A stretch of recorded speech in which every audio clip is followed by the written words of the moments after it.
জুলাই আগস্টের মতো রক্তাক্ত অধ্যায় যেন আর না হয় তা নিশ্চিতে সুপারিশ করা হবে বলে জানিয়েছেন পুলিশ সংস্কার কমিশনের প্রধান সফররাজ হোসেন। বলেছেন, পুলিশকে রাজনৈতিকভাবে ব্যবহার না করার বিষয়ে গুরুত্ব দেবে কমিশন।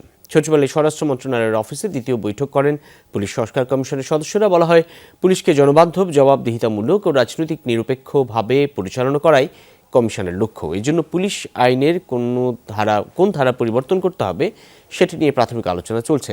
সিআইডি, এসবি কিভাবে কাজ করছে, কোনো ভুল আছে কিনা, থানায় মামলা নেওয়ার ক্ষেত্রে কোনো ঘাটতি আছে কিনা সেগুলো খতিয়ে দেখে সুপারিশ করবে কমিশন।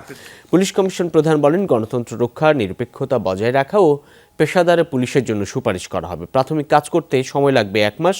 খসড়া রোডম্যাপ তৈরি করা হয়েছে বলেও জানান সফররাজ হোসেন। এখানে দুইটা জিনিস, একটা হলো গত 2 মাসে যে ঘটনাগুলো ঘটেছে সেগুলো যাতে ভবিষ্যতে আর না হয়, সেটা হলো আমাদের মূল টার্গেট, যে আমরা পুলিশটা রিফর্ম হবে এমন ভাবে যাতে ভবিষ্যতে আর যেন এরকম ঘটনা না ঘটে। এটাই আমাদের উদ্দেশ্য। সুপারিশ করবো, আমাদের কথা ওইটাই।